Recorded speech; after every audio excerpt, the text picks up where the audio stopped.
Perceraian tinggi di tengah pandemi corona seperti ini, apa pendapat dari ahli keluarga IPB, Prof. Eis Sunarti? Sudah tersambung, Prof. Eis?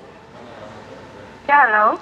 Ya, Prof. Eis, selamat malam. Ini bagaimana pendapat Prof? Ini angka perceraian ini semakin meningkat di tengah kondisi pandemi COVID-19 seperti ini.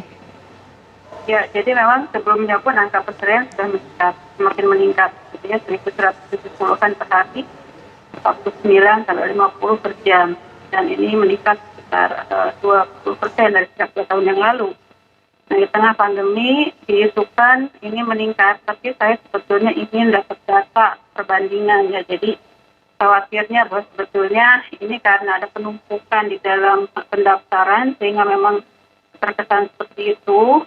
Saya sih merasa harusnya ada data yang lebih valid untuk mengatakan lebih tinggi ya, walaupun memang ada dugaan bagaimana di beberapa negara pada saat COVID-19 ini dengan lockdown memang seperti China, di beberapa negara Kuba dan sebagainya itu memang meningkat.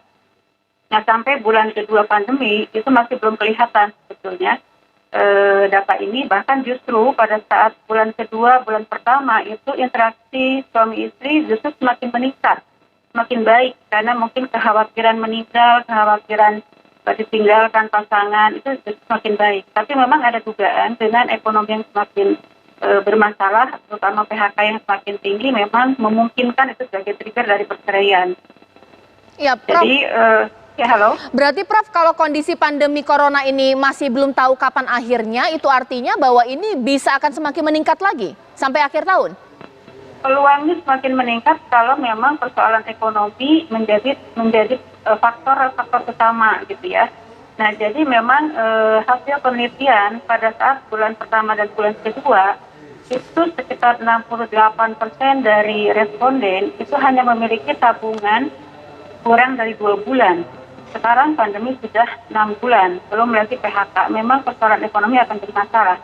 Tapi persoalannya tidak semua keluarga yang bermasalah ekonomi itu bercerai. Kan sebetulnya yang punya masalah ekonomi banyak sekali di Indonesia ini.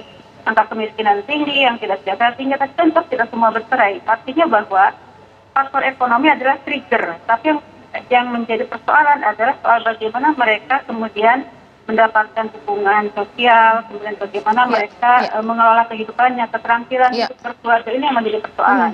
Dan kematangan dari pasangan itu sendiri. Jadi ekonomi hanya trigger gitu ya. Bagi kelompok tertentu dia menyebabkan persoalan serius. Tapi bagi banyak orang yang bermasalah dengan ekonomi, buktinya nggak bercerai. Oke, terima kasih Prof. Eis. Dan terakhir menutup Kiai Khalil Nafis, ini bagaimana kemudian kita melihatnya? Ini jangan sampai ini semakin meningkat lagi angka perceraian di tengah kondisi pandemi seperti ini. Nah, yang pertama tentu adalah kewajiban kita bersama, tokoh agama, pemerintah untuk mengatasi hal ini. Tentu memberikan kesadaran bahwa penyelesaian persoalan keluarga bukan perceraian satu-satunya penyelesaian.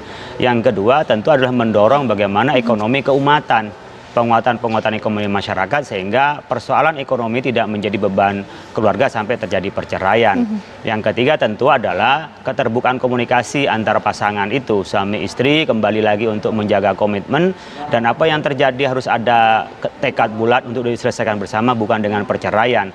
Karena perceraian bukan menyelesaikan masalah tapi tambah masalah sebenarnya. Oleh karena itu kita berkewajiban semua untuk mendorong terciptanya masyarakat yang hebat dan kuat itu adalah berawal dari keluarga. Ketika keluarga berantakan, maka sulit kita mengharap Indonesia maju di masa yang akan datang karena generasinya lemah karena perceraian itu. Baik, terima kasih Pak Kiai atas waktunya, dan terima kasih Prof. Eis Sunarti, ahli keluarga IPB. Dan pemirsa, usai jeda berikut atau usai informasi ini, saya akan saksikan atau berikan kepada Anda perbincangan yang pastinya sangat menarik, yakni mengenai video viral memperlihatkan Kiai Haji Said Agil Siroj menerima sebuah amplop coklat. Saya akan tanyakan nanti kepada narasumber saya apa isi amplop tersebut dan sebenarnya bagaimana klarifikasi tentang video tersebut. Kita simak informasi berikut ini.